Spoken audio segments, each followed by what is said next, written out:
Welcome to the Femininja podcast, where we're looking at ending femicide. This is a 5-part series co-curated by FEMNET and Womankind Worldwide to commemorate 16 Days of Activism 2021. Join us as we explore ways to end impunity for femicide or on femicide based on the lived experiences and activism of activists working in the Global South. My name is Marvel and I will be moderating today's session. Today, we are honored to have Melissa. Hi, Melissa. Hi, Marvel. Before we kick it off with a little background, Melissa, please introduce yourself. Tell us what you do. I am currently Senior Director of Program and Global Advocacy at the Center for Women's Global Leadership, which is based in Rutgers University, New Jersey. I'm actually from Nepal, though, and I'm a human rights lawyer. Oh, wow. Okay, so I'm looking forward already to this. 16 Days of Activism is a global campaign to end gender-based violence. It's conducted annually since 1991 between 25th November, which is the International Day to End Gender-Based Violence, to the 10th December, which is the International Human Rights Day. The global coordinators of the campaign are the Center for Women's Global Leadership, CWGL, are represented here by Melissa, who we're going to be talking to in a little while. Its stated objectives include raising awareness on gender-based violence as a human rights issue, developing and sharing new and effective strategies to address gender-based violence, and demonstrating solidarity among women's rights institutions and movements involved in violence against women and girls. Organizing. So 2021 is a milestone. It's the 30th anniversary of the campaign.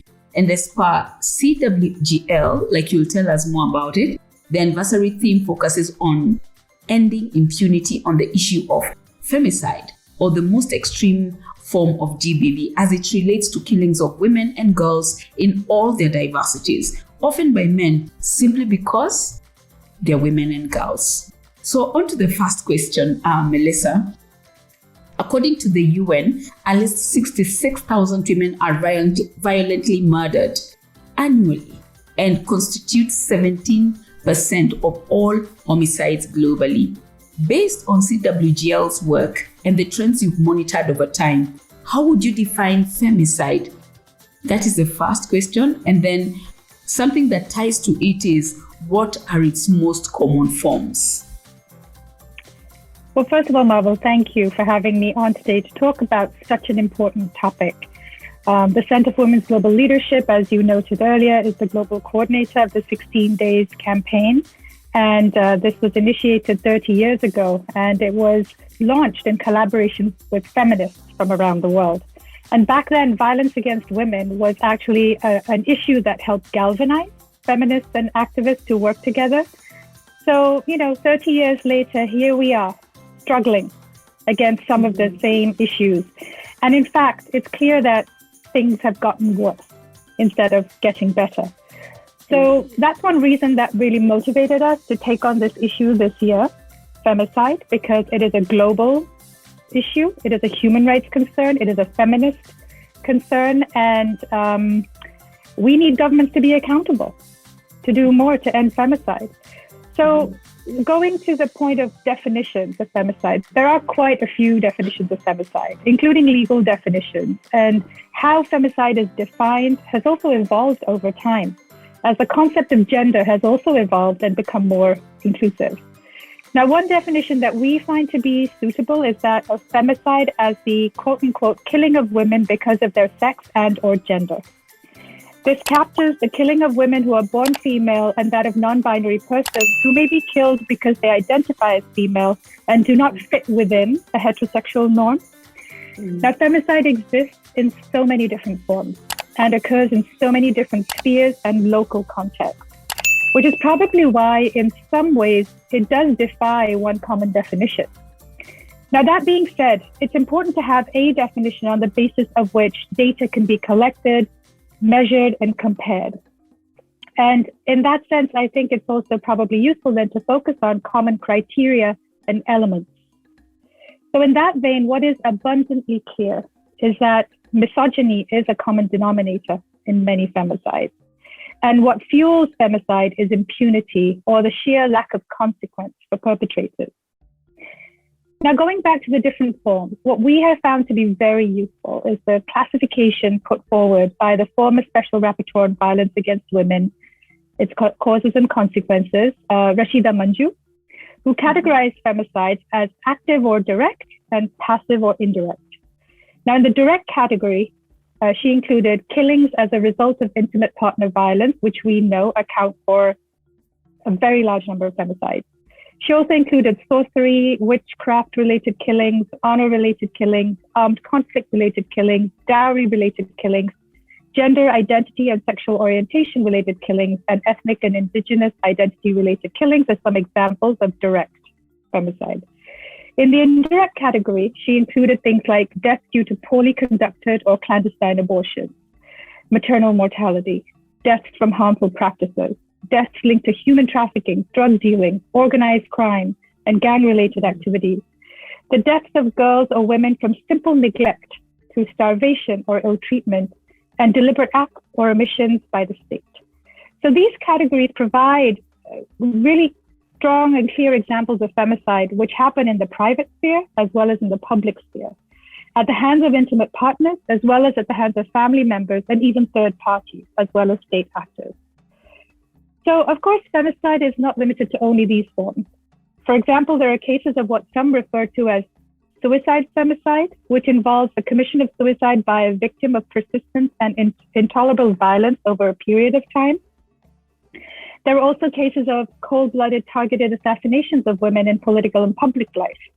For example, of judges, politicians, journalists, which are also driven by misogynistic views and conducted as reprisals against those who challenge existing norms and hierarchies as they relate to men and women. There's also the systematic use of rape, brutalization, and murder of women and girls as a weapon of war in the context of armed conflict. So I think all of these examples really establish that femicide happens in so many different forms that it's not possible to put it in one strict definition. And we have to recognize that there are these different forms that are also context specific, that happen in different spheres, that are perpetrated by different actors. What's also clear, though, is also that, when you use an intersectional lens, there is evidence to show that certain subgroups of women, based on certain factors or grounds, such as, but not limited to, race, ethnicity, sexual orientation or gender identity, disability, and caste, face a higher risk of violence and femicide. Additionally, it's also clear that the risk of femicide exists throughout a woman's life cycle. So during infancy, childhood, adolescence, adulthood, and old age. So really the bottom line is that there are many different forms of femicide which occur in all different spheres of women's lives. And women really are not safe anywhere. Okay, I'm listening to you and I'm thinking to myself, oh my God, this is such an elaborate description, because I know it's also covered what we go through here in Kenya. And when you get to see a lot of WHRDs who are killed for fighting for other women, or even women just killed in their home. Yes, I think one way to refer to it is femicide in the context of interpersonal violence. Yes. So a partner, right? An intimate partner, someone you trust, someone you believe in, someone you rely on, you have an intimate relationship, can be a perpetrator of femicide. And that is the reality for women and girls in many cases. In fact, the majority of femicides, I believe, are committed by intimate partners. There's also evidence that older women also are victims of femicide. And, the perpetrators are their son or a son of a woman, an older woman. There's evidence from the United Kingdom that we have come across, and I'm sure this is not limited to the United Kingdom, but it's such a glaring example of the risks, again, that women and girls face throughout their life cycle in their own homes, when a person's home should be the safest place and most peaceful place for a person on earth. And yet we see that it is probably the most dangerous place for many women. And that's also what makes this issue really important. And I think what you said earlier about the surge, especially in the context of COVID, I mean, that's one of the reasons why we decided to focus on femicide this year, because it's so clear that the COVID pandemic and its consequences, right, the measures that have been introduced to contain the pandemic, which was a huge priority for governments everywhere. This idea that lockdowns have to be imposed to save lives actually ended up putting a lot of women and girls at risk. Yeah. And, it restricted their mobility. It made, it sort of isolated them from regular support systems. And all of these have contributed to an increase in gender-based violence against women globally. And we have seen a spike in domestic violence and femicides. I mean, there are countries, we've seen reports of how femicides have increased, domestic violence and femicides have increased in countries like Spain, Mexico, the United States, Namibia, even Turkey, and in other parts of the world. Interestingly, in Iceland, there's also been a spike. There was a spike in the first few weeks of lockdown. Apparently 50% of murders of women are committed by an intimate partner, which is higher than the global average of 38% in Iceland. And Iceland generally has very good indicators on gender equality. So that is quite a shocking statistic. And in Honduras, as per data released in 2021, until March, it showed that a femicide is recorded every 36 hours. Data from 2017 and 18 from South Africa shows that a woman is murdered every 3 hours. And this is prior to COVID. So, it goes on. The Caribbean data from Guyana shows that femicides happened at the rate of 8.8 per 100,000 women, compared to El Salvador, where it's 6.8, and El Salvador has the highest rate in Latin America. So it's clear that the gender-based violence crisis has further worsened during the pandemic. And these surges, another concern is that these surges have happened in a broader context of rollbacks of women's rights and regression. So even in countries where femicide is formally recognized as a crime, there have been attempts to undo the law. For example, in Mexico. So while most countries have been unprepared to deal with the surge and may have cut vital support services which have contributed to the surge, some have been pressed to deal with this crisis because of strong media attention and protests by activists, which I think has been critically important because they're the ones who've been reporting on this issue. I mean, the other reason why we decided to focus on femicide this year is also the issue of impunity, which is related to the surge, right? The surge has happened also in part because of the impunity. And we see that despite political commitments, obligations under international law, calls to action from local activists, and pressure from international bodies, governments have simply not done enough to end femicide or to adequately prioritize it as a policy issue. And this has also contributed to the societal acceptance of femicide as well as widespread impunity. In addition, the lack of a universal definition of femicide and the failure to frame the issue as intentional murder resulting from misogynistic intent and actions have led it to being normalized and often ignored. There has been a troubling trend of some cases being taken more seriously and prioritized over others, revealing even greater impunity in cases such as those involving, for example, Black women, Indigenous women, and other women of color. Violence against women and girls of color. And I know this is a term that is often used in the United States to denote non-white women, but it is a very clear example. I mean, there is evidence to show that in the media, certain cases get more coverage than others. So violence against women and girls of color and those from lower socioeconomic backgrounds, as well as in certain occupations that may be stigmatized or considered to be low-level occupations. To women and girls who are killed, murdered in those contexts, those cases receive far less attention from institutional gatekeepers. And when the media does pay attention, harmful stereotypes are often replicated in the reports that cover these crimes. So there are many things that actually also contribute to the impunity. There is one more reason, if you want me to Yes, you can go ahead. Three reasons. Yeah, we have three reasons why we chose this issue. And I think the third reason is also really important. Yes. The past few years, especially before COVID, we saw a growing wave of feminist activism through public protests against femicide. Now, in some countries, these protests were met with violence by state actors. Chile is an example of a country where protesters were actually threatened with criminal proceedings.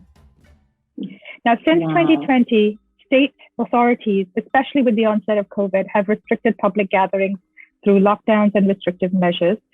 And in doing so, they've really interrupted the momentum of anti-femicide protests, which had started picking up around the world. And such drastic measures, I think, have also exposed the institutional failings on the part of law enforcement agencies in responding to individual cases of femicide. Those have also happened in parallel. And what we've also seen, which compounds this problem even more, and when you think about the role of the state and the responsibility of the state, is that there are many cases of femicide that have been reported by the military and by police. And these murders are relatively less frequently reported in comparison to other types of violence. So these murders actually represent blatant abuses of power, fostered by a lack of government oversight of law enforcement and security personnel. So it's really because of all of these reasons that we thought that this year, on the 30th anniversary of the campaign, we must focus on femicide and make a really strong call to action to end femicide. As you were talking, you know how you have, when someone is speaking and then you have these things that are flashing in your head and you're thinking, now that makes a lot of sense because of the description that you have made, so elaborately made. For me, Iceland was a shocker. Those statistics you've given me are a shocker because the other day I was just watching a video and they were saying it was one of the best countries for women to live in. It has equality like crazy and stuff. And then you get to hear this. And then, like you said, it depends on who it has affected because inequality is not equal. So you remember there's a recent case that has just ended. A white lady in the US who went, I think they went driving with their boyfriend and they hitchhiked all over. And there was a word that was coined, the white girl syndrome, because guys began to say on CNN, on BBC, on CNN, BBC, CBS, everywhere, everything I was watching, and Al Jazeera, if this issue had been about a black girl, would it have gotten this kind of attention? A colored girl or an African American, that kind of thing. So, or even let's not even just say the States. If it's in Africa, really it gets no attention. And then as you described femicide, it then brought to my mind about 6 women, older women in their 70s, who were killed in Kenya, in a part of this country, because they were accused of being witches. Nobody had proof. So the police is even taking it up because nobody had proof, and they just went in and they killed them in the middle of the night, dead of the night. And they did it systematically, like, how they kill 2 today, tomorrow, and you don't know where they're going to hit. So that area has had older women being taken out by their children and telling them, please go live elsewhere so that then now we secure you. But why would somebody need to live elsewhere? It's because a government has not taken it very seriously. So thank you so much for that very elaborate description. Really, it's an eye-opener. So on to the second question. Srilatha Balitwala, a South Asian feminist scholar, authored a primer titled All About Power as part of CREA's Feminist Leadership for Transformation series. In it, Srilatha opines that understanding power in terms of both power structures and power relations is important for anyone who is an activist working for social change. So the question is, as we reflect on this quote, what would you say are the 3 main systemic structural barriers that have contributed to continued impunity when it comes to femicide? I know you have alluded to some. Can you give us some more? Yes, of course. You asked the three main, so I'm going to just name three, but there are many, of course. No, but if you can add, it would be good so that then we keep learning. This is such a beautiful learning session. Yeah. Well, one barrier that comes to mind right away, and maybe this is my bias because I'm a lawyer, is the absence of robust legal frameworks that prohibit, that explicitly and clearly prohibit femicide in all of its forms. And this is particularly problematic because we are still largely governed by patriarchal norms that permit misogyny and hate crimes against women based on their sex or gender. And there are also norms and laws that discriminate against women, that keep them in a subordinate position and make them vulnerable to violence. This is the general state of things. Whether we look at, the political system, the health system, the public sphere in general, the way our economies work, the way, political processes work, there is an inherent bias and there's a disadvantage that is deeply entrenched, which really puts women in a vulnerable position oftentimes and makes them vulnerable to discrimination and violence that manifests in them not having autonomy or being denied autonomy, being denied their voice, being denied the right to participate and to really shape laws, policies, institutions, and to shape priorities, to shape decisions about the allocation of resources. So there's this inherent patriarchal bias that we all reel under. So that's why I think very clear legal frameworks that do not reinforce that imbalance, but create equilibrium and equality, and also recognize the very specific needs, risks, and vulnerabilities that women and girls face is very important. Yes. I think another barrier is the failure of law enforcement and key institutions, and including health systems, to engage in femicide prevention. And in the case of law enforcement specifically, their failure to respond to cases of femicide. Now, femicide, especially the ones perpetrated by intimate partners, are preceded by a continuum of violence over a period of time. This is typically the case. And there are early warning signals that are often missed. And this is where the health system can play a much stronger role. Now, when women and girls report cases of violence and abuse, which is really hard to do in the first place, they are far too often not taken seriously due to gender stereotyping and even the notion held by some that domestic violence is a private matter. Law enforcement agents may refuse to register cases, to issue and enforce protection orders. They may be too quick to put an abuser back on the street and in the home of a victim, which then reproduces the cycle of abuse, which then at some point becomes fatal and ends in femicide. So there are also cases of corruption and collusion between law enforcement and, for example, big businesses who neglect violence and harassment in the world of work. And I think the example from Mexico, the brutal murders of women workers, migrant women workers over many years in Ciudad Juarez, Mexico, which is also where I think the term, I believe, from femicide kind of originated. It goes back and it's linked to those murders, that concept. The case of Ciudad Juarez, Mexico, really reveals this nexus between corruption, business, and even drug violence. So there are these larger institutional, I think, sort of connections and relationships as well, where law enforcement failures really have a very serious impact. And then the third point that I will make is really, a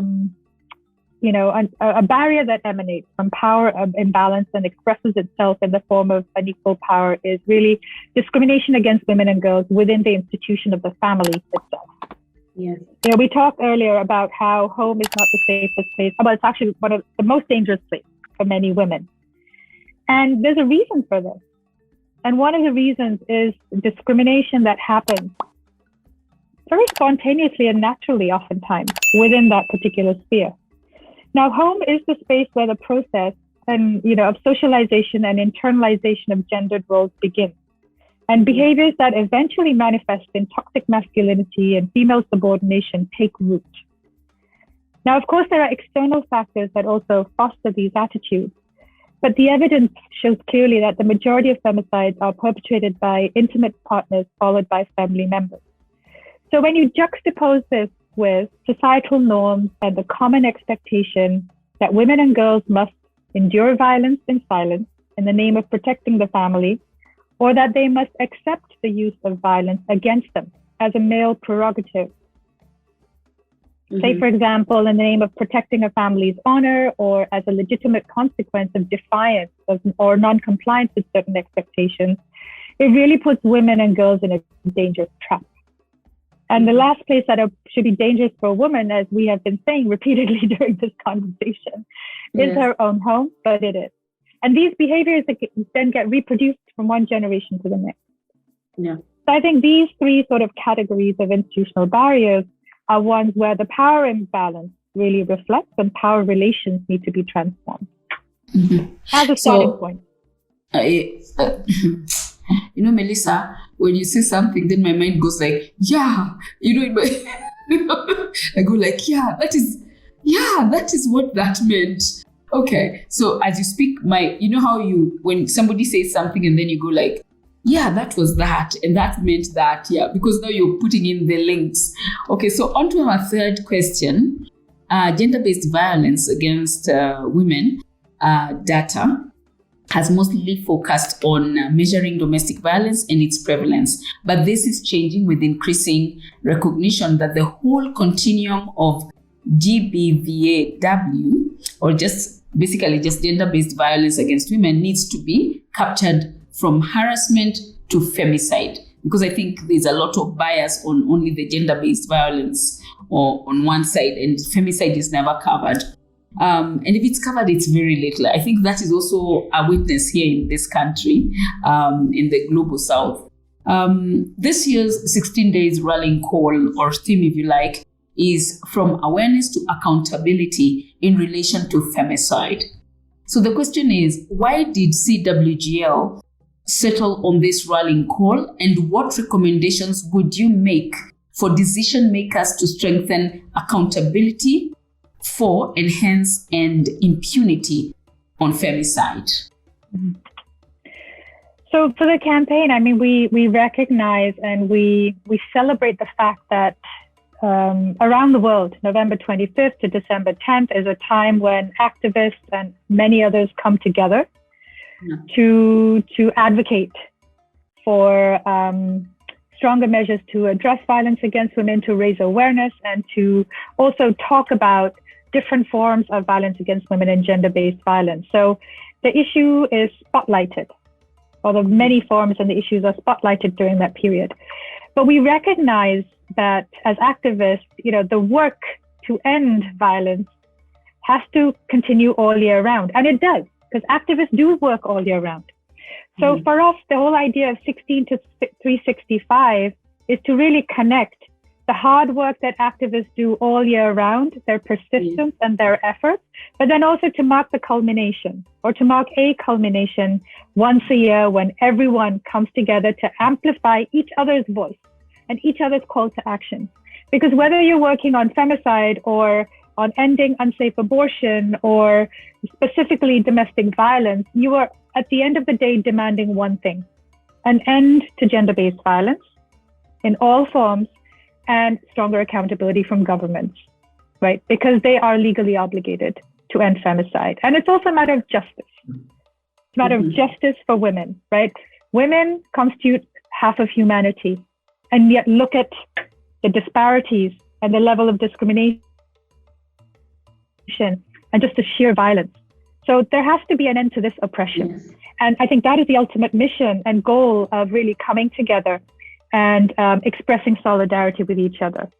So the 16 days are crucial. There's absolutely no doubt in whatever way you commemorate or mark the annual campaign. But our idea of 365 is also to connect all of those activities that happen all year round. So with regard to femicide, one overarching recommendation that we have is simply to governments that, what we want to say to governments is that they must make ending the killing of women because of their sex and or gender a national priority. And three things that they can do is, first of all, legally prohibit all forms of femicide and establish legal frameworks to bring perpetrators to justice and ensure enforcement. there must be consequences for femicide. This is too serious a crime to just let it slide. Second, governments must establish and invest in femicide watches to gather data on femicide, because that's the information that is going to help shape laws and policies and strengthen prevention and determine where resources shall be allocated. And it's also going to help make the different forms of femicide more visible. So this kind of investment is really important. And a femicide watch may be established as a separate institution, or it may be housed in, a ministry or an academic institution may do it. There are many different ways in which femicide watches can be established. Some are at the national level, you can do it at the local level, but I think these femicide watches need to be established in one form or another. And then strengthening coordination among different sectors, law enforcement, health, business, criminal justice, and more to end femicide. There must be more of a coordinated effort and a prioritization of the objective of ending femicide. To activists, I would say, we really need to build solidarity by joining the campaign this year to amplify the calls to end femicide. So I would love to see activists around the world just amplify the call to end femicide. And it's really easy to do. For better or for worse, COVID has put us more in the virtual world. We're doing a lot more on the internet. Yeah. We're doing a lot more on social media. I think amplifying this call to action. So, an organization may be focusing on a particular issue that is really important to them in the local context. That's fine. But if they can also just within their work, within the 16 days, also integrate an action to amplify this call to action to end femicide, then that will really help. I think we need to create that convergence of voices and activities. And then, that can very easily be done by following the Global 16 Days campaign on social media, where, you can join us at 16 Days campaign on Twitter, as well as Facebook. We would like you to amplify our messages and we will amplify yours. And of course, there are more recommendations for action that we have included in an advocacy guide. In this advocacy guide, we talk about the issue of femicide as we see it from a human rights and feminist perspective. In many ways, it's just the tip of the iceberg because this is a huge topic. But the idea of including a discussion on femicide and looking at it, through an intersectional lens, a feminist lens, talking about human rights standards, the obligations of government, and also some of the regression, the context, and why we have chosen to highlight this issue. We've used that as a basis to create a list of action points for activists that can be undertaken at the community level, most local level, the national level, regional, as well as global, because actions are needed at all levels. So I would also recommend and request that activists look at the 2021 guide and action menu and, hopefully take some action towards ending femicide. I like what I'm hearing, that there must be consequences of anybody who goes through femicide. There must be like tangible consequences. And then the issue of amplifying the issue and providing amplifying the issue and providing solutions also, and amplifying the solutions. I like it because it's very holistic. As we say in Kenya, asante sana, it means thank you very much. Do you have any last words, any last rallying call to our listeners? I would just say very humbly that we need to work together. I think that's the most important thing, regardless of where you're from, regardless of where you're based as women. I think we face enormous challenges. So working in solidarity, working outside our silos. And that doesn't mean that we abandon what we're doing and start doing something else, but finding ways to connect and support each other and strengthen each other's advocacy and leverage each other's advocacy is really important. And I think it's going to be a key determinant of, our success down the road. And we will succeed. A world without violence is possible. And we need to make it happen. Thank you so much. Thank you so much for expounding this, for helping us understand the history behind it, the thinking behind it, and appreciating, how when you think, okay, so was that femicide or what was it?